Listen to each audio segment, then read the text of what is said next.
Hi hello welcome back to my YouTube channel. ഇത് നമ്മളൊരു Q&A video ആണ് കേട്ടോ. നിങ്ങൾ എന്നെ ആദ്യമായിട്ടാണ് കാണുന്നതെങ്കിൽ എൻ്റെ പേര് ദിവ്യ. ഞാനിവിടെ യൂഷ്വലി ബുക്ക് റിവ്യൂസും അല്ലെങ്കിൽ എഴുത്ത് വായന റിലേറ്റഡ് ആയിട്ടുള്ള കണ്ടന്റുമാണ് ചെയ്യുന്നത്. അപ്പോൾ ഈ വീഡിയോയിൽ Q&A ഞാൻ പണ്ട് 6 മാസം മുന്നേ ഒരു Q&Aയുടെ ക്വസ്റ്റ്യൻ ഇട്ടിരുന്നു. അതിൻ്റെ വീഡിയോ ഞാൻ എടുത്തു വെച്ചിരുന്നു. അത് എഡിറ്റ് ചെയ്യാൻ നോക്കിയപ്പം എനിക്ക് തോന്നി ഞാൻ മര്യാദയ്ക്ക് ചില കാര്യങ്ങൾ പറഞ്ഞിട്ടില്ല. അങ്ങനെ അത് കുറച്ചും കൂടി ഒന്ന് നന്നായിട്ട് പറയാം എന്ന് വിചാരിച്ച് അതും കൂടി ഇൻക്ലൂഡ് ചെയ്ത് ഞാൻ പുതിയൊരു Q&A കൂടി ഇട്ടു. കുറച്ചും കൂടെ പുതിയ ക്വസ്റ്റ്യൻസ് നിങ്ങളുടെ അടുത്ത് നിന്ന് എടുത്തിട്ട് എല്ലാം കൂടെ ചേർത്തിട്ടാണ് കേട്ടോ ഇന്നത്തെ വീഡിയോ ചെയ്യുന്നത്. ഞാൻ ഓൾറെഡി 2 ബുക്ക് റിവ്യൂ വീഡിയോ എടുത്തിട്ട് ഇരിക്കുകയാണ് കേട്ടോ.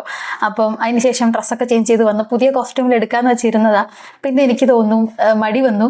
പിന്നെ എനിക്ക് എന്നെ ഈ കോളേജിലങ്ങ് ഇഷ്ടപ്പെട്ടു. അപ്പം ഞാൻ വിചാരിച്ചു ഈ വീഡിയോ ഞാൻ ഇങ്ങനെ തന്നെ എടുക്കാം. എനിവേ, ആദ്യത്തെ സെറ്റ് ഓഫ് ക്വസ്റ്റ്യൻസ് ഞാൻ എൻ്റെ പഴയ Q&A എടുത്തിട്ട് വന്നതാണ്. വായനയിൽ നിന്നുള്ള ട്രാൻസ്ഫോർമേഷനാണ് ചോദിച്ചേക്കുന്നത്. വായിച്ചു കഴിഞ്ഞപ്പോൾ എന്ത് മാറ്റമാണ് ഉണ്ടായതെന്ന് ജീവിതത്തിൽ. പണ്ട് വായിച്ചു തുടങ്ങിയത് ബാലരമ, ബാലഭൂമി, ബാലമംഗളം, അന്നത്തെ കുറേ സംഗതികളില്ലേ ഇതെല്ലാം, ഡിങ്കിനൊക്കെ ഉള്ള ബാലമംഗളം, അതൊക്കെ അങ്ങനത്തെ കാര്യങ്ങൾ ആദ്യമായിട്ടൊക്കെ വായിക്കുന്നത്. പിന്നെ വീടിനടുത്തൊരു ലൈബ്രറി ഉണ്ടായിരുന്നു. അപ്പോൾ അവിടെ എൻ്റെ കൂട്ടുകാരി ഉണ്ടായിരുന്നു, അവൾ പോവായിരുന്നു. അപ്പോൾ അവളാണ് എന്നെ അവിടെ കൊണ്ടുവന്ന് ഇൻട്രൊഡ്യൂസ് ചെയ്യുന്നത്. അതായത് അപ്പോൾ ഞാൻ നോക്കുമ്പോൾ ഇവരൊക്കെ വായിക്കും, അപ്പോൾ നമ്മൾ വായിക്കണമല്ലോ, അങ്ങനെയൊക്കെയാണ് വായിച്ചു തുടങ്ങുന്നത്. അല്ലാതെ സ്വന്തമായിട്ട് വായിക്കണം എന്നുള്ള വലിയ ആഗ്രഹത്തിൻ്റെ പുറത്തൊന്നും അല്ല വായിക്കുന്നത്. അന്ന് എല്ലാവരും ചെയ്യുന്നത്, ഫ്രണ്ട്സൊക്കെ ചെയ്യുന്നത് നമ്മളും ചെയ്യുമല്ലോ. അങ്ങനെ ഭയങ്കര ചെറുതിലെയാണ്, തീരെ ചെറുതിലെയാണ്. അപ്പോൾ ഒരു 4ാം ക്ലാസ്സിലും 3ാം ക്ലാസ്സിലൊക്കെ പഠിക്കുമ്പോൾ ലൈബ്രറി പോകുമായിരുന്നു. അങ്ങനെ അവിടെയുള്ള ബാലസാഹിത്യം എല്ലാം കവർ ചെയ്യും. അതെല്ലാം കഴിഞ്ഞിട്ടൊരു 5ാം ക്ലാസ്സൊക്കെ ആവാറായപ്പോഴത്തേക്കും ബാലസാഹിത്യമൊക്കെ തീർന്നു പോയി. അവിടെ ഒന്നും എല്ലാം തീർന്നു, ബുക്കെല്ലാം വായിച്ച് തീർന്നു. ചെറിയ ലൈബ്രറിയാണ്. പിന്നെ അവിടെ നിന്ന് ബഷീറിൻ്റെ പുസ്തകങ്ങളൊക്കെ വായിക്കാൻ തുടങ്ങി. അങ്ങനെ എനിക്ക് തോന്നുന്നു ഞാൻ 5ാം ക്ലാസ്സിൽ പഠിക്കുമ്പോൾ അനുരാഗത്തിൻ്റെ ദിനങ്ങളൊക്കെ വായിച്ചിട്ടുണ്ട്. അത് വായിച്ചു കഴിഞ്ഞപ്പോഴാണ് എനിക്ക് മനസ്സിലായത് അപ്പോൾ വായിക്കേണ്ടതല്ലായിരുന്നു. എന്നാൽ നമ്മൾ വായിച്ചു പോയില്ലേ, ആ പറഞ്ഞിട്ട് കാര്യമില്ല. അങ്ങനെ ഞാൻ മറ്റേ കാലം തെറ്റിയൊക്കെ പലതും വായിച്ചിട്ടുണ്ട്. പക്ഷെ ഞാനതൊക്കെ നല്ല എക്സ്പീരിയൻസ് ആയിട്ടാണ് എടുക്കുന്നത്. അതിനുശേഷം എന്നെ സ്കൂൾ മാറ്റി. സ്കൂൾ മാറ്റി കഴിഞ്ഞപ്പോൾ എനിക്ക് ലൈബ്രറിയുമായിട്ടുള്ള ഒരു കണക്ടിവിറ്റി നഷ്ടപ്പെട്ടു. പിന്നെ ഞാൻ വായിച്ചത് ഒരു പഞ്ചായത്ത് ലൈബ്രറി ഉണ്ടായിരുന്നു എൻ്റെ നാട്ടിൽ, കുളനടയിൽ. അപ്പോൾ അവിടുത്തെ പഞ്ചായത്ത് ലൈബ്രറിയിൽ ഇതുപോലെ അമ്മ കടയിൽ പോകുമ്പോൾ അമ്മയുടെ കൂടെ പോകും. എന്നിട്ട് അവിടെ നിന്ന് വായിക്കും. അവിടെ വായിക്കുന്നതൊക്കെ കുറച്ച് പഴയ പുരാതന പുസ്തകങ്ങൾ. അപ്പം ഞാൻ ഓൾറെഡി ഇതെല്ലാം കവർ ചെയ്ത്, എന്താ പറയുക, പെരുമ്പടം ശ്രീധരനെ, മുട്ടത്ത് വർക്കിയും, സുമംഗല, മാധവിക്കുട്ടി, ബഷീർ, ഇതെല്ലാം കവർ ചെയ്തു. അപ്പോഴത്തേക്കും 7ാം ക്ലാസ്സൊക്കെ ആയപ്പോഴത്തേക്കും നമുക്ക് പുതിയ നാടകങ്ങൾ, ഏറ്റുമാനൂർ ശിവകുമാറൊക്കെ ഇല്ലേ, ഈ പിന്നെ ഹൊറർ നോവലുകൾ, അങ്ങനത്തെ സംഗതികളൊക്കെ ഉണ്ടല്ലോ. കുറച്ച് വേറെ ജോയ്സിയുടെ നോവൽ, ഇതൊക്കെ ഞാനൊരു 7ാം ക്ലാസ് 8ാം ക്ലാസ് ആയപ്പോൾ അവിടെ നിന്ന് കവർ ചെയ്തു. അത് കഴിഞ്ഞിട്ട് ഡ്രാക്കുളയൊക്കെ ഞാൻ ആ സമയത്താണ് വായിക്കുന്നത്. പിന്നെ ചേച്ചി എവിടെന്നെങ്കിലുമൊക്കെ എന്തെങ്കിലും ബുക്ക് കൊണ്ടുവരുമ്പോൾ അത് വായിക്കും. പിന്നെ ചേച്ചിക്ക് പഠിക്കാനുള്ള, ഞാൻ 7 പഠിക്കുമ്പോൾ ചേച്ചി 12ലാണ്, 12ലാണ്. അപ്പോൾ ചേച്ചിക്ക് പഠിക്കാനുള്ള ബാല്യകാല സഖിയൊക്കെ ഞാൻ അങ്ങനെ വായിക്കും. അങ്ങനെ പിന്നെ നമ്മൾ മലയാള സെക്കൻഡ്, ഇതൊക്കെയായിരുന്നു അന്നത്തെ വായന. പക്ഷെ എന്നാലും വളരെ കുറച്ച് റിസോഴ്സസ് മാത്രമുള്ള വളരെ ഗ്രാമപ്രദേശത്ത് ജീവിക്കുന്ന ഒരു കുട്ടി എന്ന നിലയിൽ ഞാൻ എൻ്റെ കപ്പാസിറ്റിക്ക് അപ്പുറത്തേക്ക് വായിച്ചിരുന്നു. എനിക്ക് തോന്നുന്നു അന്നേ ഇംഗ്ലീഷൊക്കെ വായിക്കാൻ ഉള്ള സാഹചര്യമൊക്കെ ഉണ്ടായിരുന്നെങ്കിൽ ഞാൻ വായിച്ച് വേറെ ഏതോ ലെവലിൽ വേറെ ആരുമായി പോയേനെ. ഇംഗ്ലീഷ് വായന ഭയങ്കര കുറവായിരുന്നു. ഇംഗ്ലീഷ് പുസ്തകങ്ങളൊന്നും കിട്ടാനില്ലായിരുന്നു. പുസ്തകങ്ങളൊന്നും അങ്ങനെ വാങ്ങിത്തരുന്ന പ്രാക്ടീസൊന്നും എൻ്റെ വീട്ടിലൊന്നും ഇല്ല. നമ്മൾ പഠിക്കുക എന്നുള്ളതാണ് പ്രൈമറി, ബാക്കിയെല്ലാം നിങ്ങൾക്ക് അറിയാമായിരിക്കുമല്ലോ. അങ്ങനത്തെ ഒരു കാലഘട്ടത്തിൽ ജീവിച്ച ഒരു 90s കിഡാണ് ഞാൻ. അപ്പം നമുക്ക് വേറെ എന്ത് കഴിവുണ്ടായാലും നമ്മളൊരു കഴിവുകെട്ട മനുഷ്യനാണ് നമ്മൾ പഠിച്ചില്ലെങ്കിൽ. അതുകൊണ്ട് പഠിക്കുന്ന പരിപാടി മാത്രമേ എന്താ പറയുക പ്രയോറിറ്റൈസ് ചെയ്യത്തുള്ളൂ. ഞാൻ പറഞ്ഞു വന്നത് വായന, ഇതൊക്കെയാണ് എൻ്റെ വായന. ഇങ്ങനെയാണ് ഞാൻ വായിച്ചു പോകുന്നത്. അപ്പോൾ വായന എന്നെ എങ്ങനെ മാറ്റിയെന്ന് ചോദിച്ചു കഴിഞ്ഞാൽ, നമുക്ക് ഒരുപാട് സുഹൃത്തുക്കളൊന്നും ഇല്ലാത്തൊരു കാലത്ത് വായിച്ചിരിക്കുമ്പോൾ കിട്ടുന്നൊരു ഫീൽ ഉണ്ടല്ലോ, വായന തരുന്ന ഒരു ലഹരി എന്നാണോ പറയേണ്ടത്, വായന തരുന്നൊരു അനുഭവം. ആ അനുഭവം എന്താണെന്ന് എനിക്ക് വളരെ ചെറുപ്പത്തിലേ മനസ്സിലായിരുന്നു. ആൻഡ് ആ ഒരു സ്റ്റേജിനെ ഞാൻ റെസ്പെക്റ്റ് ചെയ്യുകയും എൻജോയ് ചെയ്യുകയും ചെയ്യുന്നുണ്ട് ഇപ്പോഴും. അതെ, ഇപ്പോഴും ഒരു ആൾക്കാരൊക്കെ ചോദിക്കാറുണ്ട്, കാശ് കൊടുത്തത് വാങ്ങിച്ചിട്ട് വെറുതെ ആയിപ്പോയെന്ന് തോന്നുന്നില്ലേ ഒരു പുസ്തകം എന്ന്. ചിലപ്പോൾ അത് നമ്മളെ കണക്ട് ചെയ്തിട്ടുണ്ടാവില്ല. സ്റ്റിൽ അത് വായിച്ച സമയത്ത് ഓക്കെ, ആ ഒരു ട്രിപ്പിലിരുന്ന ഒരു സന്തോഷമുണ്ട്. ആ ഒരു സന്തോഷത്തിലാണ് വായിക്കുന്നത്. അപ്പോൾ വായന നമ്മളെങ്ങനെ മാറ്റിയെന്ന് ചോദിച്ചാൽ, ചില പുസ്തകങ്ങൾ ഭയങ്കരമായിട്ട് സ്വാധീനിച്ചിട്ടുണ്ട്. ഒന്ന്, ഒരു 10-28 വയസ്സായപ്പോൾ വായിച്ചതാണ് അനിഹിലേഷൻ ഓഫ് കാസ്റ്റ്, മലയാളത്തിൽ ജാതി ഉന്മൂലനം. അപ്പോൾ നമ്മുടെ നാട്ടിലുള്ള ജാതി വ്യവസ്ഥയെക്കുറിച്ച് നേരിട്ടും കണ്ടും കേട്ടും അറിയാമായിരുന്നിട്ടും കുറേ കാര്യങ്ങൾ എനിക്ക് വിവരമില്ലായിരുന്നു. അപ്പോൾ ഈ ഒരു പുസ്തകം വായിച്ചതിന് ശേഷം ഞാൻ ഒരുപാട് ദളിത് ലിറ്ററേച്ചർ തപ്പിടിച്ച് വായിച്ചു. മലയാളത്തിൽ ദളിത് ലിറ്ററേച്ചർ കുറവാണെന്ന്, ദളിത് സാഹിത്യം കുറവാണെന്നും കൂടിയാണ് ഞാൻ മനസ്സിലാക്കിയത്. അപ്പോൾ ഇംഗ്ലീഷിലൊക്കെയുള്ള പുസ്തകങ്ങൾ കാസ്റ്റ് മാറ്റേഴ്സ് ഉണ്ട്, സൂരജ് യങ്ഡയുടെ, പിന്നെ മറ്റേ കെ കൊച്ചിൻ്റെ ദളിതൻ ആത്മകഥ, അത് ഞാനിപ്പോൾ വാങ്ങിയിട്ട് വന്നിട്ടുണ്ട് വായിക്കാൻ വേണ്ടിയിട്ട്. പിന്നെ രജനി പാലാമ്പറമ്പിൻ്റെ ആ നെല്ലിമരം പുല്ലാണ്, എതിര്, എം കുഞ്ഞാമൻ്റെ എതിര്, ഇങ്ങനത്തെ പുസ്തകങ്ങളൊക്കെ വായിക്കുമ്പോൾ, അംബേദ്കറിൻ്റെ എസ്സേസ് വായിച്ചപ്പോൾ ഇതൊക്കെ എന്നെ വല്ലാതെ സ്വാധീനിച്ചിട്ടുണ്ട്. ഞാൻ അനുഭവിച്ചതും ഞാൻ കണ്ടതും കേട്ടതും, അല്ലെങ്കിൽ നമ്മൾ കാണുന്നതിനും അപ്പുറത്തേക്ക് ഒത്തിരി കാര്യങ്ങൾ മനസ്സിലാക്കാനുണ്ടെന്ന് മനസ്സിലായത് അത് വായിച്ചപ്പോഴാണ്. അപ്പോൾ അങ്ങനത്തെ വായന എന്നെ നമ്മുടെ നാടിൻ്റെ സാമൂഹിക ശ്രേണിയെക്കുറിച്ചിട്ടുള്ള ഭയങ്കരമായിട്ടുള്ള അവയർനെസ്, ചില കാര്യങ്ങൾ എന്തുകൊണ്ട് അങ്ങോട്ട് ശരിയാവണില്ല എന്നൊക്കെ മനസ്സിലായത് ഇത്തരത്തിലുള്ള പുസ്തകങ്ങൾ വായിച്ചപ്പോഴാണ്. അപ്പോൾ വായന അങ്ങനെ മാറ്റിയിട്ടുണ്ട്. പിന്നെ വായന എല്ലാവരും ഒന്നും ഒരുപോലെ മാറ്റുന്നില്ല എന്നും വായന കൊണ്ട് എനിക്ക് മനസ്സിലായിട്ടുണ്ട്. അതായത് ചില പുസ്തകങ്ങളുണ്ട് നമുക്ക് വായിച്ചു കഴിഞ്ഞാൽ, നമുക്കിപ്പോൾ ജയമോഹൻ്റെ 100 സിംഹാസനങ്ങൾ, ഞാൻ ഈ പറഞ്ഞ അതേ കാറ്റഗറിയാണ്. വായിച്ചു കഴിഞ്ഞാൽ നമുക്ക് ഈ പറയുന്ന റിസർവേഷനൊക്കെ എതിരായിട്ട് അഭിപ്രായമുള്ള ഒരാൾക്ക് പോലും ഒരു 2 സെക്കൻഡ് ഒന്ന് നോക്കിയിരിക്കാൻ തോന്നുന്നു, എന്താ ഇത് ഇത്രയും കഠിനമാണോ എന്ന്. പക്ഷെ അതൊന്നും വായിച്ചിട്ടും ട്രാൻസ്ഫോം ആവാത്ത ആൾക്കാരുണ്ട്, ഒരു രീതിയിലും മാറാത്ത ആൾക്കാരുണ്ട്. അപ്പോൾ വായന എല്ലാവരെയും ഒരുപോലെ ഒന്നും സ്വാധീനിക്കില്ല. സോ ദാറ്റ് അത് completely depends on your mood, depends on your age, നിങ്ങളുടെ സാമൂഹിക സാഹചര്യങ്ങളൊക്കെ ഡിപ്പെൻഡ് ചെയ്തിരിക്കും നിങ്ങളെ വായന എങ്ങനെയാണ് സ്വാധീനിക്കുന്നതെന്ന്. അപ്പോൾ എനിക്ക് തോന്നുന്നു എന്നെ സ്വാധീനിക്കുന്നത് ഫങ്ഷണൽ റീഡൊക്കെ എനിക്ക് പെട്ടെന്ന് ബ്രേക്ക് ഡൗൺ ചെയ്ത് വേറൊരാൾക്ക് പറഞ്ഞു കൊടുക്കാൻ പറ്റുന്ന അങ്ങനത്തെ ഒരു കപ്പാസിറ്റിയിലേക്ക് എന്നെ എത്തിച്ചിട്ടുണ്ട് ഈ വായന, ഫങ്ഷണൽ റീഡ് വായന.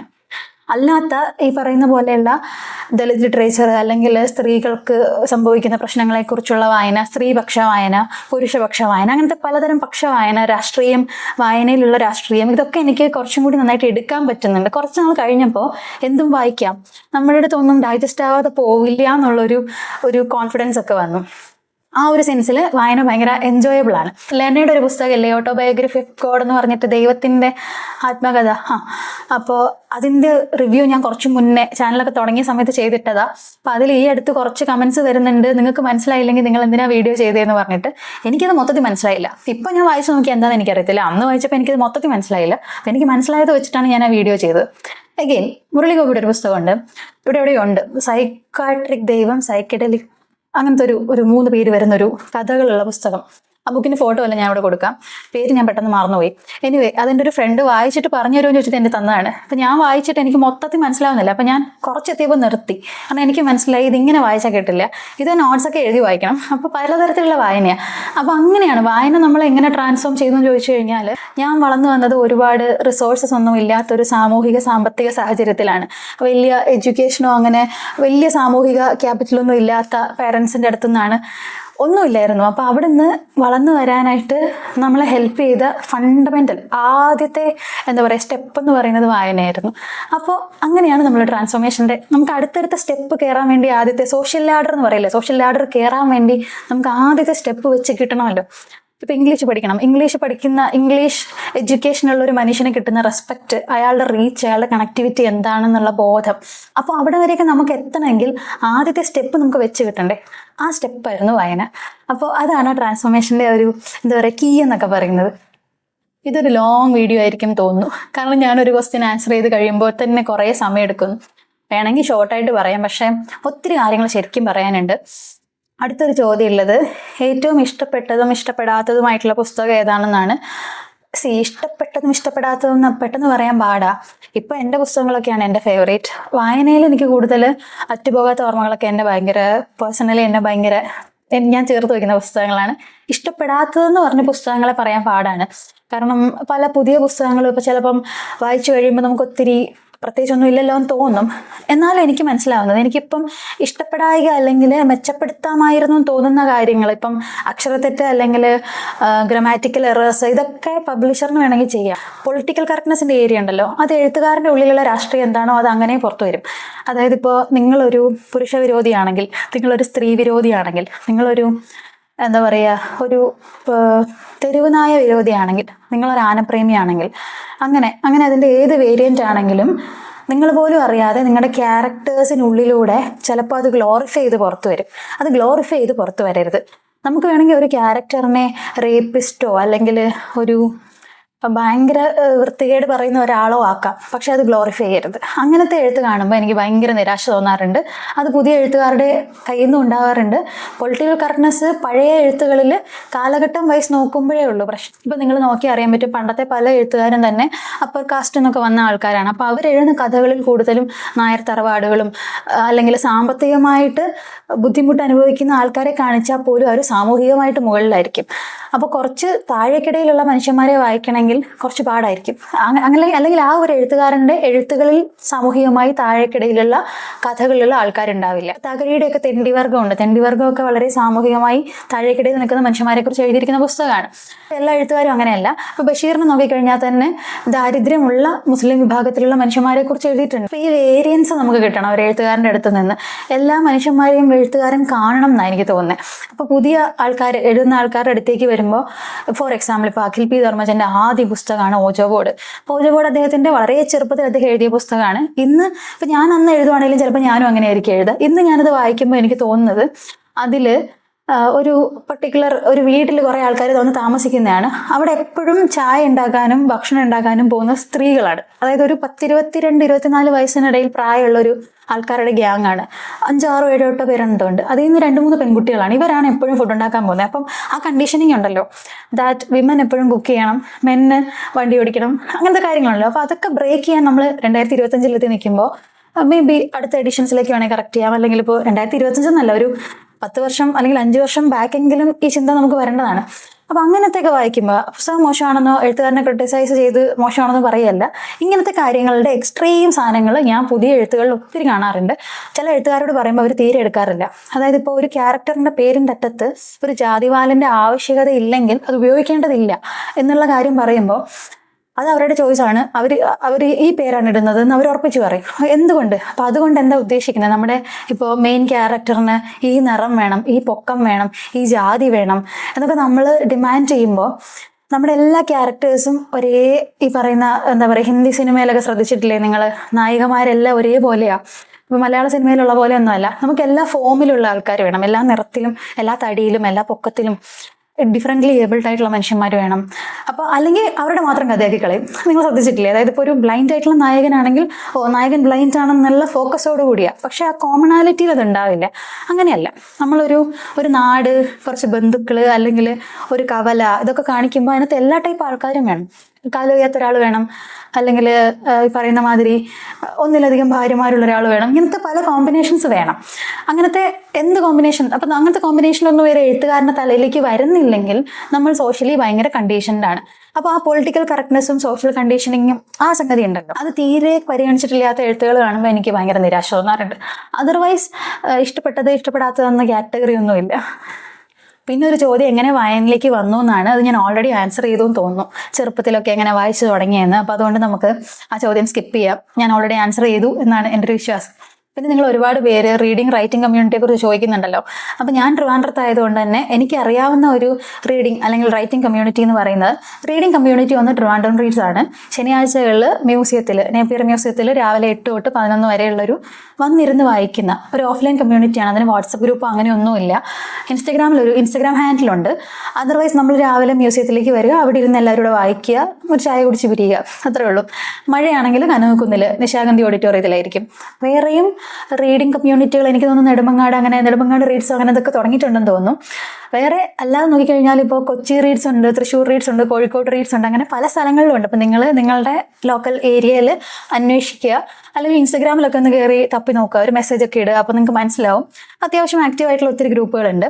പിന്നെ റൈറ്റിംഗ് കമ്മ്യൂണിറ്റിയുടെ കാര്യം പറയാനാണെങ്കിൽ, തിരുവനന്തപുരത്ത് എനിക്ക് അറിയാവുന്ന ഒരു writing community let's write Trivandrum എന്ന് പറയുന്ന ഒരു കമ്മ്യൂണിറ്റിയാണ്. അവർ മാസത്തിൽ 2 ശനിയാഴ്ച വൈലോപ്പള്ളി ഭവനിൽ വെച്ചിട്ടാണ് ഉച്ചയ്ക്ക് 2 മണി തൊട്ട് 2 to 5 എന്തോ ആണ്.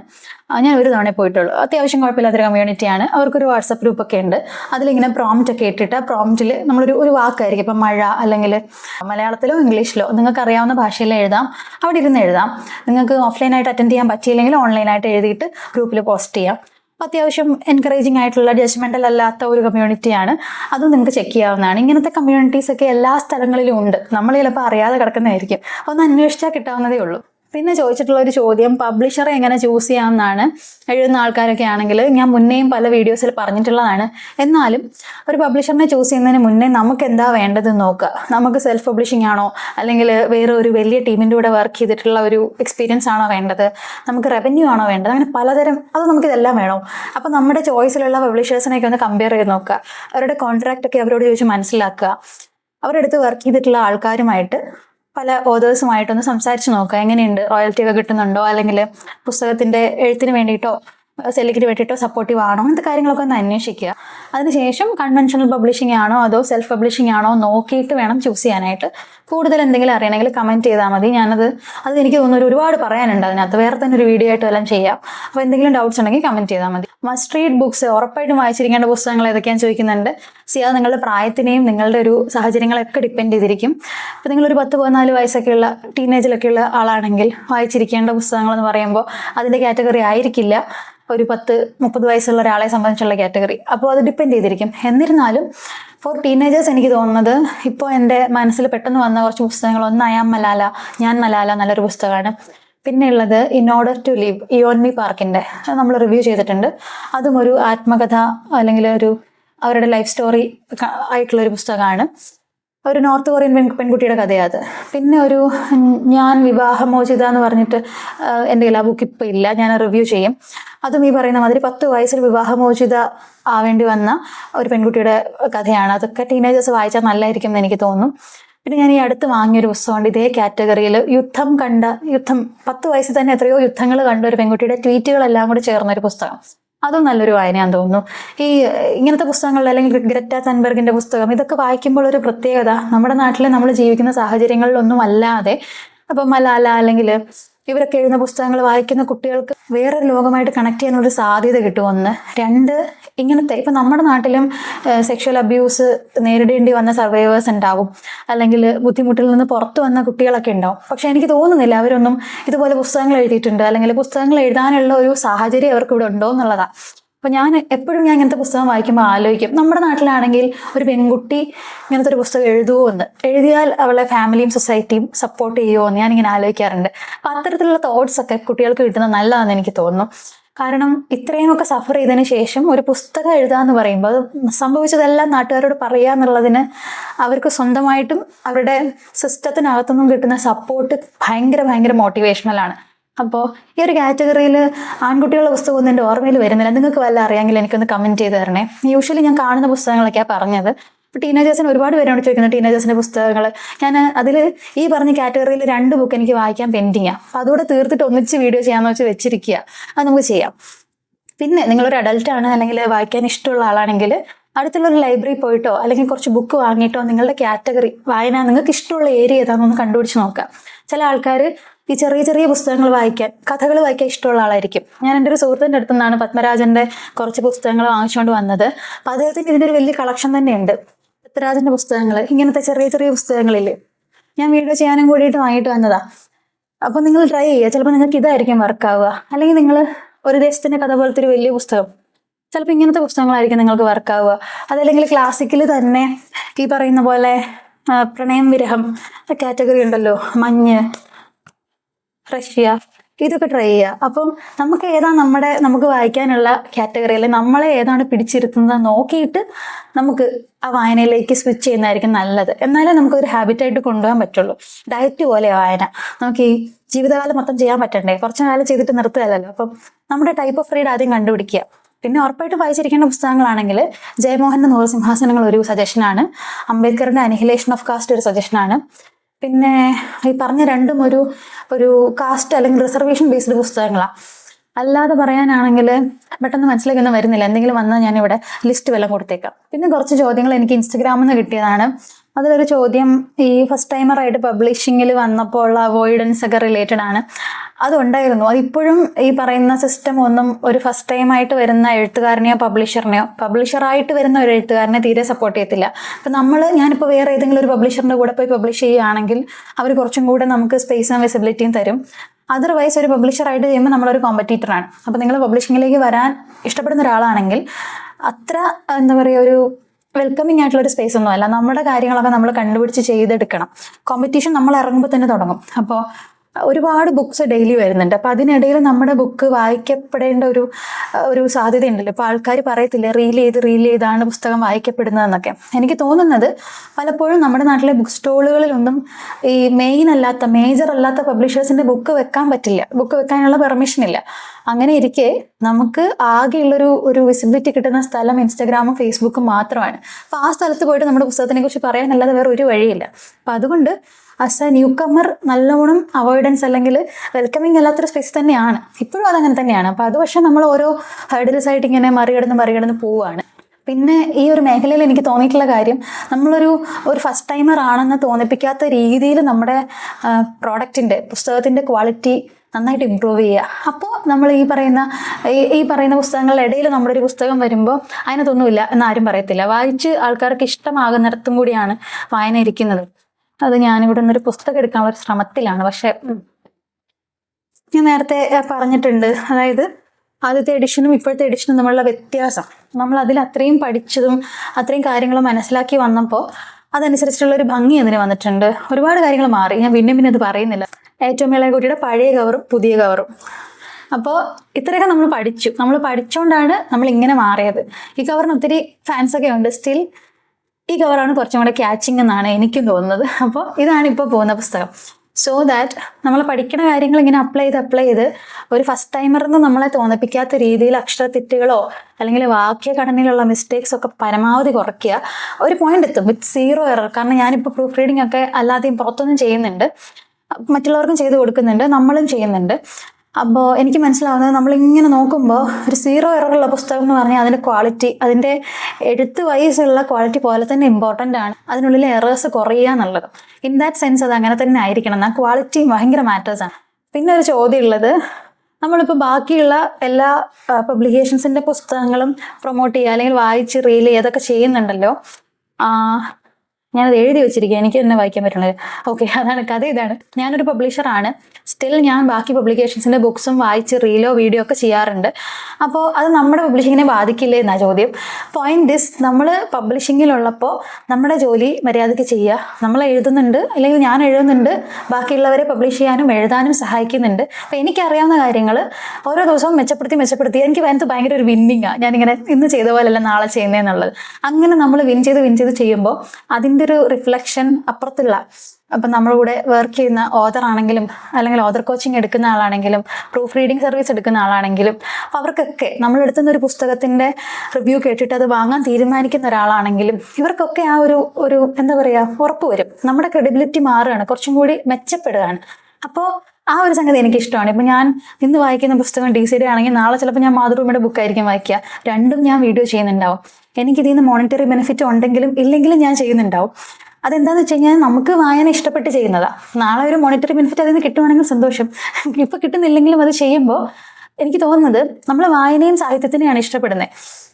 ഇത് മറ്റേ ഭയങ്കര സോഷ്യൽ സാധനം പറയുകയാണെന്ന് തോന്നണ്ട, പക്ഷേ അതിനകത്തുള്ളൊരു ഭംഗിയുള്ള വേർഷൻ അതാണ്. ബാക്കിയുള്ളവർ ചെയ്യാത്തതും അതാണ്. അതായത് ഇപ്പോൾ എൻ്റെ കൂടെ തന്നെയുള്ള ഒത്തിരി ബുക്ക് ഇൻഫ്ലുവൻസേഴ്സ് റീൽ ചെയ്യുന്ന ആൾക്കാരൊക്കെ എനിക്കറിയാം. ഈ അടുത്ത് എൻ്റെ ഒരു സുഹൃത്ത് എന്നോട് പറഞ്ഞു, ദിവ്യ അവരുടെയൊക്കെ വീഡിയോയ്ക്ക് പോയിട്ട് കമൻറ്റ് ചെയ്യുമല്ലോ, ലൈക്ക് ചെയ്യുമല്ലോ, അതെങ്ങനെയാണ് പറ്റുന്നത്? അവരങ്ങനെ ചെയ്യത്തില്ലല്ലോ, അവർ ചെയ്യത്തില്ല എന്ന് പറഞ്ഞു, അല്ലെങ്കിൽ അവർക്ക് അങ്ങനെ ഒരു ഈഗോ പ്രശ്നം ഉണ്ടെന്ന് പറഞ്ഞു എന്നൊക്കെ ഒരു സുഹൃത്ത് ഇങ്ങനെ പറഞ്ഞു. അപ്പോൾ ഞാൻ ആലോചിക്കുന്നത്, എനിക്ക് ലൈഫ് കോച്ചിങ് തെറാപ്പി ഒക്കെ എടുത്തു കഴിഞ്ഞിട്ട് കിട്ടിയ ഒരു അവയർനെസ്സും കൂടെ അത് നമ്മുടെ ഗ്രോത്ത്. മറ്റേ ഒരു കാർത്തിക് ശങ്കറിൻ്റെ ഒരു വീഡിയോയിൽ പറയത്തില്ലേ, അമ്മയുടെ ഫേസ്ബുക്ക്, എൻ്റെ ഫേസ്ബുക്ക്. അതുപോലെ നമ്മുടെ ഗ്രോത്ത്, ബാക്കിയുള്ളവരുടേത് അവരുടെ ഗ്രോത്ത്. അപ്പോൾ ഇത് രണ്ടും കൂടെ മിക്സ് ചെയ്യാൻ പോരുത്. അപ്പോൾ അവർ വളരട്ടെ, നമ്മളും വളരട്ടെ. എല്ലാവർക്കും കൂടെ ഒന്നിച്ച് വളരാനുള്ള സ്പേസ് ഇവിടെ ഉണ്ടെങ്കിലും രണ്ടുപേരും കോപ്പറേറ്റ് ചെയ്താലേ അതൊക്കെ നടക്കുകയുള്ളൂ. അതർവൈസ് ഇപ്പോൾ എൻ്റെ ഒരു സുഹൃത്ത് ഒരു വീഡിയോ ചെയ്തിട്ടാലും എനിക്ക് സന്തോഷം. ഒരു പുതിയ പുസ്തകത്തിൻ്റെ വീഡിയോ ആണെങ്കിൽ നമുക്ക് ആ പുസ്തകത്തിന് പരിചയമായി, അല്ലെങ്കിൽ ഒരു പുതിയ വീഡിയോ എടുക്കുന്ന ടെക്നിക്കാണ് ഇതൊന്നും, അല്ലെങ്കിൽ അവരൊരു വീഡിയോ എടുത്ത് സന്തോഷമുള്ള കാര്യമല്ലേ, ലൈക്ക് ചെയ്യുക, കമൻറ്റ് ചെയ്യുക, അതൊക്കെ ഞാൻ ചെയ്യാറുണ്ട്. തിരിച്ച് അവർ ചെയ്യുന്നില്ല എന്നുള്ളത് എൻ്റെ കയ്യിലുള്ള കാര്യമല്ല, അതെൻ്റെ കൺട്രോളിലുള്ള കാര്യമല്ല. അപ്പോൾ സോ ദാറ്റ് അവർ ചെയ്യട്ടെ, ഇല്ലെങ്കിൽ അത്രയേ ഉള്ളൂ. അതിനങ്ങനെ എടുത്താൽ മതി. ആൻഡ് നമ്മുടെ ഗ്രോത്ത് ഈ പറയുന്ന ആൾക്കാരൊന്നും സപ്പോർട്ട് ചെയ്തില്ലെങ്കിലും നമ്മുടെ ഗ്രോത്ത് സംഭവിക്കും. അത് ഭയങ്കര എവിഡൻ്റ് ആണ്. എനിക്ക് ഇതുവരെയുള്ള എൻ്റെ ലൈഫിൽ നിന്ന് അതാ മനസ്സിലായത്. എന്തൊക്കെ ബുദ്ധിമുട്ടുകൾ ഉണ്ടായാലും നമ്മൾ വർക്ക് ചെയ്യുന്ന ഒരു രീതിക്ക് നമ്മൾ പിടിച്ചു പോയി കഴിഞ്ഞാൽ നല്ലതൊക്കെ തന്നെ സംഭവിക്കും. പുതിയ ബുക്ക് എഴുതുന്നതിനെ കുറിച്ച് ചോദിച്ചിട്ടുണ്ടായിരുന്നു. ഞാൻ ആക്ച്വലി പുതിയ ബുക്ക് 2 ഒരേ സമയത്ത് എഴുതി തുടങ്ങി. ഞാൻ 2 ഇടയ്ക്ക് സ്റ്റോപ്പ് ചെയ്തു. പിന്നെ ഞാൻ കുറച്ച് വായനയും വേറെ കുറച്ച് പണികളിലേക്ക് പോയി. അതിൽ ഒരു ബുക്ക് ഞാനിപ്പോൾ റീസ്റ്റാർട്ട് ചെയ്തിട്ടുണ്ട്. എനിക്കത് തീർക്കണം, കുറച്ച് ദിവസത്തിൽ തീർക്കണം. ഞാനിങ്ങനെ പ്ലാൻ ചെയ്യുന്നുണ്ട്. അതായത് എനിക്കതൊരു ഇമോഷണൽ, ഈ പറയുന്ന മാതിരി ഹീലിംഗ് പരിപാടിയാണ്. അതുകൊണ്ടാണ് കുറച്ച് സമയം എടുക്കുന്നത്. എഴുതാൻ പോയി കുറച്ച് സമയം ഇങ്ങനെ ആലോചിച്ച് വിഷമിച്ചൊക്കെ ഇരിക്കും, പിന്നെ എഴുതുക. അപ്പം അതുകൊണ്ട് ആ പുസ്തകം ചിലപ്പോൾ എല്ലാവർക്കും റിലേറ്റബിളും ആയിരിക്കും. അപ്പം അത് ഈ മാസം തന്നെ ഇറക്കണം എന്നാണ് എൻ്റെ ഒരു ആഗ്രഹം. ഞാൻ കുറേ കാലം കൊണ്ട് അതിൻ്റെ പ്ലാനില്ല. ഞാൻ കുറച്ച് ദിവസം ഞാൻ എഴുതാൻ എടുക്കുള്ളൂ. കുറേ നാളിങ്ങനെ ആലോചിച്ചിരിക്കുക. അതാണ് ചിലപ്പോൾ 5 ദിവസം കൊണ്ടൊക്കെ എനിക്ക് തീർക്കാൻ പറ്റും. വേറൊരു പണി നടക്കത്തില്ല, കുക്കിംഗ് ഉൾപ്പെടെ വേറെ ഒന്നും നടക്കത്തില്ല, എല്ലാം മാറ്റി വയ്ക്കും. സ്റ്റിൽ അതാണിപ്പോൾ തോന്നുന്നത്. അത് തീർക്കണം. അത് നമുക്ക് ഓഗസ്റ്റിൽ തന്നെ ഇറക്കണം. അതാണ് പുതിയ എഴുത്ത്. ഒരു ചോദ്യമുള്ളത്, ഇംഗ്ലീഷ് ബുക്സ് വായിച്ചു നോക്കി, പക്ഷേ സെൽഫ് ഹെൽപ്പ് ബുക്കാണ് കൂടുതൽ ഇഷ്ടപ്പെട്ടത്. മലയാളം ബിഗിനർ ഫ്രണ്ട്ലി ആയിട്ടുള്ള നോവൽസ് എന്ന് പറഞ്ഞിട്ട് ഞാനൊരു വീഡിയോ ഈ അടുത്ത് ചെയ്തു. ഇതിന് മുന്നേ ആണോ ഇതിന് ശേഷമാണോ അത് പോസ്റ്റ് ചെയ്യാമെന്ന് എനിക്കറിയത്തില്ല. എനിവേ ഞാൻ കാണിച്ച പുസ്തകങ്ങൾ ഇതൊക്കെയാണ്. ബിഗിനർ ഫ്രണ്ട്ലി ആയിട്ടുള്ള ക്ലാസിക് കാറ്റഗറിയിൽ വരുന്ന പുസ്തകങ്ങൾ മീരാസാദ് വായിക്കാം, മഞ്ഞ് വായിക്കാം. കാരണം ഇതൊക്കെ തിക്നെസ് വൈസ്, പേജസ് വൈസ് ഒരു 100 പേജിനകത്ത് അല്ലെങ്കിൽ 110 പേജിനകത്ത് വരുന്ന പുസ്തകങ്ങളാണ്. മലയാളം ബിഗിനർ ഫ്രണ്ട്ലി പുസ്തകങ്ങളിൽ പിന്നെയുള്ളത് വേണമെങ്കിൽ നിങ്ങൾക്ക് എൻ്റെ പുസ്തകം വായിക്കാം. പുസ്തകത്തിൻ്റെ തിക്നെസ് ഇത്ര ഉണ്ടെങ്കിലും പെട്ടെന്ന് വായിച്ചു തീരുന്ന ഒരു പുസ്തകമാണ്. പിന്നെ ഒരിക്കൽ പെട്ടെന്ന് വായിക്കാവുന്ന ഈസി റീഡ് ആയിട്ടുള്ള ഒരു ക്ലാസിക് പുസ്തകമാണ്. പിന്നെ ഖബർ കുറച്ചും കൂടെ പ്രിസൈസ് റൈറ്റിംഗ് ഉള്ള ഒരു പുസ്തകമാണ്, എന്നാലും ബിഗിനർ ഫ്രണ്ട്ലിയാ, കുഴപ്പമില്ല, വായിക്കാം. ഇതൊക്കെ പഴയ പുസ്തകമാണ്. ഇനി പുതിയ പുസ്തകത്തിൻ്റെ കാറ്റഗറിയിൽ ജിസ്മ ഫൈസിൻ്റെ പുസ്തകം തുടക്കം, നിങ്ങൾ അത്യാവശ്യം നല്ല ക്വാളിറ്റി ഉള്ള സ്റ്റാൻഡേർഡ് ഉള്ള തുടക്കക്കാർക്ക് വായിക്കാവുന്ന ചെറിയ പുസ്തകമാണ്. പിന്നെ മായാകിരണിൻ്റെ ഒരു പുസ്തകമുണ്ട്, ഇതും കുഴപ്പമില്ല, വായിക്കാം. വേറെ ഒത്തിരി പുസ്തകമുണ്ട്, ഞാനിവിടെ കയ്യെത്തുന്ന ദൂരത്തിരുന്നാക്കുന്ന കാണിച്ചു തന്നേ ഉള്ളൂ. മലയാളം കാളി എന്ന ബുക്ക് വായിച്ചു എന്നാണ് പറയുന്നത്. ഓക്കെ, കാളി ബുക്ക് വായിച്ചിട്ടുണ്ടെങ്കിൽ അതേ കാറ്റഗറിയിൽ അതൊരു കഥകളുടെ പുസ്തകമാണ്. അപ്പോൾ കഥാസമാഹാരമാണ് ഉദ്ദേശിക്കുന്നതെങ്കിൽ ഇപ്പോൾ കുറച്ച് കഥാസമാഹാരങ്ങൾ ഇറങ്ങിയതിലൊന്ന് ജിൻഷാ ഗംഗയുടെ ഓട, പിന്നെ കാവ്യയുടെ ഒറവകുത്തി തന്നെയല്ലേ പേര്, മറന്നുപോയി. ആ ഒരു പുസ്തകമുണ്ട്. പിന്നെ പ്രമോദിന്റെ ആണും പെണ്ണും, ഇതൊക്കെ കഥാസമാഹാരങ്ങൾ, അത്യാവശ്യം വായിച്ചിരിക്കാൻ സുഖമുള്ള പുസ്തകം തന്നെയാണ്. അപ്പം നമുക്ക് കൂടുതൽ എന്തെങ്കിലും അറിയണമെങ്കിൽ കമൻറ്റ് ചെയ്താൽ മതി, ഞാൻ പറയാം. പിന്നെ ഒരു ചോദ്യം ഉള്ളത്, നോവൽ എഴുതുമ്പോൾ എത്ര എഴുതണം എന്നൊരു കൺഫ്യൂഷനുണ്ട്. അതായത് പേപ്പറിലാണ് എഴുതുന്നതെങ്കിൽ ടൈപ്പ് ചെയ്ത് വരുമ്പോൾ നോവലിന് ആവശ്യമുള്ളത് തികയാതെ വരുമോ എന്ന്. ഓക്കെ, അപ്പം പേജ് എത്തിയിട്ടുണ്ടാവുമോ എന്നുള്ള പേടി അല്ലേ, ഒരു പുസ്തകത്തിന് ആവശ്യമായ പേജുകൾ എത്തിയിട്ടുണ്ടാവുമോ എന്നുള്ള കൺഫ്യൂഷൻ. ഞാൻ നിങ്ങൾക്ക് ആദ്യം വേറൊരു കാര്യം കാണിച്ചു തരാം. 64 പേജുള്ള ഒരു ബുക്കാണിത്. തിക്നെസ് കണ്ടോ? ഇതും ഞങ്ങളുടെ പേപ്പർ ക്വാളിറ്റി വളരെ വളരെ നല്ലതാണ് കേട്ടോ, അതുകൊണ്ടാണ് ഇത്രയും തിക്നെസ്. അപ്പോൾ മറ്റു പബ്ലിക്കേഷൻസിൻ്റെ അടുത്ത് നിന്ന് ഇത്രയും തിക്നെസ്സും കാണത്തില്ല. 64 പേജുള്ള ഒരു ബുക്ക് ഇത്രയേ ഉള്ളൂ. ഇത് ഞാൻ കാണിച്ച എൻ്റെ കവിതാ പുസ്തകമാണ്. ഇത് ഞങ്ങളുടെ കൂടെ തന്നെ വർക്ക് ചെയ്ത വേറൊരു ഓതറിൻ്റെ പുസ്തകമാണ്. ഇതിന് 69 പേജ്, ഇത്രയേ ഉള്ളൂ. നോവലല്ല, 3 കഥകളാണ്. അപ്പോൾ പുസ്തകത്തിന്റെ സൈസ് ഇത്രയുള്ളൂ. അപ്പോൾ അത് മനസ്സിൽ വയ്ക്കാം. മിനിമം ഒരു 60 പേജെങ്കിലും ഉണ്ടെങ്കിലാണ് ഇത്രയെങ്കിലും ഒക്കെ ഉണ്ടാവുക, ഈ പറയുന്ന സൈസിലൊക്കെ ഉണ്ടാവുക. ഇപ്പോൾ ഒരു 60 പേജെങ്കിലും വേണമെന്ന് പറഞ്ഞാൽ ഒരു 10-40 പേജ് A4 എങ്കിലും കണ്ടന്റ് വേണം. A4 ഒരു 40 പേജ് ടൈപ്ഡ് ആയിട്ടുള്ള കണ്ടന്റ് വേണം. ഇനി നമ്മൾ ടൈപ്പ് ചെയ്യുന്നതിൻ്റെ കാര്യമല്ലേ പറഞ്ഞത്, അതായത് എത്രത്തോളം എഴുതണം എന്നുള്ള കൺഫ്യൂഷൻ ഉണ്ടെന്നൊക്കെ. മോസ്റ്റ്ലി നിങ്ങളുടെ എഴുത്തും കൂടി അനുസരിച്ചാണ്, നിങ്ങൾ എത്ര വലിപ്പത്തിൽ എഴുതുന്ന ആളാണ്, ലൈൻസ് തമ്മിൽ എത്ര ഡിഫറൻസ് ഉണ്ട്. ഒരു A4 ഒക്കെ ടൈപ്പ് ചെയ്ത് വരുമ്പോൾ ഒരു A4 സൈസ് പേപ്പറിൽ നിങ്ങൾ എഴുതിയത് ടൈപ്പ് ചെയ്ത് വരുമ്പോൾ ഒരു 1/4 A4 ഒക്കെ ആവുള്ളൂ. അങ്ങനെ കൂട്ടിയാൽ മതി. ഇപ്പം നിങ്ങൾ കൈവച്ച് എഴുതിയത് ഒരു 50 പേജ് ഉണ്ടെങ്കിൽ ടൈപ്പ് ചെയ്ത് വരുമ്പോൾ ചിലപ്പോൾ 25 പേജേ കാണത്തുള്ളൂ A4. അത് നിങ്ങളുടെ ഹാൻഡ് റൈറ്റിംഗ് ഒരു ആവറേജ് സൈസ് ഒക്കെ ആണെങ്കിൽ അത് വെച്ചിട്ടാണ് ഞാൻ പറഞ്ഞത്. അല്ലെങ്കിൽ നിങ്ങൾക്ക് ചെയ്ത് നോക്കാവുന്ന ഒരു സിമ്പിൾ ആയിട്ടുള്ള കാര്യം, നിങ്ങൾ എഴുതിയ ഒരു പേജ് എടുത്ത് ടൈപ്പ് ചെയ്ത് നോക്കുക, അത് നിങ്ങൾക്ക് അറിയാൻ പറ്റും. അല്ലെങ്കിൽ വേർഡ്സ് എണ്ണി നോക്കുക, ഒരു പേജിൽ എത്ര വേർഡ്സ് ഒക്കെ ആവറേജ് വരും നോക്കിയിട്ടൊക്കെ കണ്ടുപിടിക്കാൻ പറ്റും. ഇനി ഇത്രയും തല വയ്ക്കാൻ വയ്യെങ്കിൽ എഴുതിയത് DTP ചെയ്തെടുത്താൽ മതി. അപ്പം ഈ ടൈപ്പ് ചെയ്യുക അതൊക്കെ ബുദ്ധിമുട്ടുള്ള കാര്യമാണ് ചില ആൾക്കാർക്ക്. അങ്ങനത്തെ ഒരു ചോദ്യം ഇതിനകത്തുണ്ട് ആക്ച്വലി, നമുക്ക് അതും കൂടി പറഞ്ഞു പോവാം. വീട്ടിൽ ലാപ്ടോപ്പ് ഇല്ലാത്തവർ എങ്ങനെ പുസ്തകം എഴുതും, പ്രസിദ്ധീകരിക്കും, ഒന്നും അറിയില്ല അതിനെപ്പറ്റി എന്ന് പറഞ്ഞിട്ട് ഒരാൾ ചോദിച്ചിട്ടുണ്ട്. അപ്പോൾ അതിനാരും മറുപടിയും കൊടുത്തിട്ടുണ്ട്, നോട്ട്സിലൊക്കെ എഴുതിയാൽ മതിയെന്ന്. അപ്പം ചിലപ്പോൾ നോവലൊക്കെ എഴുതുന്നവരാണെങ്കിലേ ഫോണിലെ നോട്ട്സ് ആപ്പിലൊക്കെ എഴുതുന്ന എത്രത്തോളം എല്ലാവർക്കും കംഫർട്ടബിൾ ആയിരിക്കും എന്ന് പറയാൻ പറ്റത്തില്ല. എഴുതുന്നവരുണ്ട്, നല്ലതാണ്. ഒത്തിരി ക്ലയൻസ് ഒക്കെ എഴുതുന്നവരൊക്കെ അങ്ങനെ വരാറുണ്ട്. എന്നാൽ എൻ്റെ ഒരു സജഷൻ, ലാപ്ടോപ്പിൽ നിങ്ങൾക്ക് ചെയ്യാൻ പറ്റുന്നില്ലെങ്കിൽ നിങ്ങൾ പേപ്പറിൽ തന്നെ എഴുതാൻ ഇഷ്ടമുള്ള ആളാണെങ്കിൽ അങ്ങനെ തന്നെ എഴുതുക. എന്നിട്ട് നിങ്ങൾ DTP ചെയ്യിക്കുക. ഒത്തിരി സ്ഥലങ്ങളുണ്ട് DTP ചെയ്ത് വരുന്നത്. ഒരു പേജിനൊക്കെ 20-25 രൂപയൊക്കെയാണ് സ്റ്റാർട്ടിങ്ങിലാവുക. 25 മുതൽ 25, 30, 35 ആ റേഞ്ചിലൊക്കെ ആവത്തുള്ളൂ. അപ്പോൾ നിങ്ങൾക്കൊരു 50 പേജ് DTP ചെയ്തെടുക്കാനാണെങ്കിൽ, അല്ലെങ്കിൽ 100 പേജ് ചെയ്തെടുക്കാനാണെങ്കിൽ 2500 രൂപയാവുള്ളൂ. അപ്പോൾ അതൊക്കെ ഇതിനകത്ത് വരുന്ന കോസ്റ്റ് ആണെന്ന് കരുതി അംഗീകരിക്കുക, അല്ലെങ്കിൽ അത് ഉൾക്കൊള്ളുക. കാരണം ഇത് ഒരാൾ ചെയ്തു തരുന്ന ജോലിയല്ലേ. അപ്പോൾ DTP ചെയ്തെടുക്കുകയാണെങ്കിൽ ഈ പാടൊന്നുമില്ല, ടൈപ്പിംഗ് എറേഴ്സ് കുറവായിരിക്കും, കാരണം അവർ പ്രൊഫഷണലി ചെയ്യുന്നതായിരിക്കും. എന്നിട്ട് അത് നിങ്ങൾക്കൊരു പബ്ലിക്കേഷൻ അയച്ചു കൊടുക്കാം, ബാക്കി കാര്യങ്ങൾ അവർ കമ്മ്യൂണിക്കേറ്റ് ചെയ്യും. വേറൊരു ചോദ്യം ഉള്ളത്, പഴയ നോവലുകളുടെ എഴുത്തും ശൈലിയും എന്തുകൊണ്ടോ കൂടുതൽ ഇഷ്ടമാണ്. സോ ഞാൻ എഴുതിയത് വായിച്ച ഒരാൾ പഴയ നോവൽ വായിക്കുന്ന പോലെ തോന്നിയെന്ന് അഭിപ്രായപ്പെട്ടു, അതൊരു പ്രശ്നമാണോ എന്ന്. ഒന്നിലധികം ആൾക്കാർ അതിനെക്കുറിച്ച് പറഞ്ഞിട്ടുണ്ട്.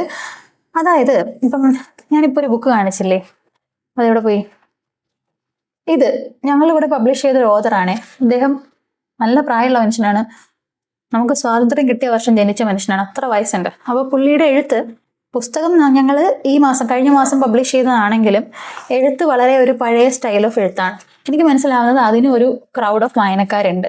അപ്പോൾ പഴയതെന്ന് പറയുന്നത് നിങ്ങൾ എന്തുവാ കൃത്യമായിട്ട് ഉദ്ദേശിക്കുന്നത്? അതായത് ആഴത്തിലുള്ള എഴുത്താണെങ്കിൽ അത് നല്ലതാണ്. അത് പഴയത് പുതിയതെന്നൊന്നുമില്ല.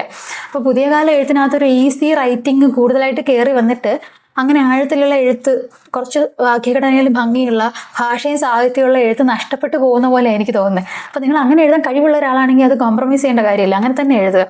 ഇതിനകത്തുനിന്ന് ഞാനൊരു 2 വരി വായിക്കുകയാണെങ്കിൽ, പാർശ്വഫലങ്ങളിൽ പച്ചപ്പുല്ലുകൾ തിളങ്ങുന്ന പുരയിടങ്ങൾ, അകലെ പാറക്കെട്ടുകൾ, ആകാശം അവയെ ചുംബിച്ചു നിൽക്കുന്നത് പോലെ. ഇങ്ങനെയാണ് എഴുതി പോയിരിക്കുന്നത്. അപ്പം സാധാരണ വായിക്കുന്ന ഒരു ഈസിനെസ് പോലത്തെ വായനയല്ല, നല്ലൊരു വേറെ തന്നെ വായനയാണ്. അപ്പം ചെറിയ ബുക്കുമാണ്, പുതിയ ബുക്കാണ്, പഴയ എഴുത്തുകാരനാണ്. ഇനി നമ്മൾ ഈ പറഞ്ഞ അരുമയായ പക്ഷിക്കാണെങ്കിലും തവവിരഹേ കേശവയൊക്കെ ആണെങ്കിലും, എവിടെ പോയി ഒരു ബുക്ക് എടുത്തവരെ കാണത്തില്ല, അതാണ്. ഇതൊക്കെ ആണെങ്കിലും പറയുന്ന ലൈറ്റർ ഭയങ്കര കാഷ്വൽ ലാംഗ്വേജ് അല്ല. അപ്പോൾ ഒരു കാഷ്വൽ ലാംഗ്വേജിലല്ല നിങ്ങൾ എഴുതുന്നതെങ്കിൽ വളരെ വളരെ നല്ലതാണ്. നിങ്ങൾ കുറച്ചും കൂടെ നല്ല വാക്യഘടനയൊക്കെ നോക്കി ഭാഷയും സാഹിത്യമൊക്കെ നോക്കി എഴുതാൻ പറ്റുകയാണെങ്കിൽ അതാണ് നല്ലത്. അപ്പോൾ ഈ തവവിരഹേ കേശവയുടെ ഏതെങ്കിലും ഒരു പോർഷനിലേക്ക് നമ്മൾ നോക്കുകയാണെങ്കിൽ, പ്രണയം ഒരു പ്രതിജ്ഞയാണ്, കണ്ണകന്നാൽ മനസ്സകന്നു എന്ന് ചിന്തിക്കുന്നവർക്ക് ബാധകമാവാത്ത പ്രതിജ്ഞ. പ്രണയം വെറും ഒരു വാക്കാണ്.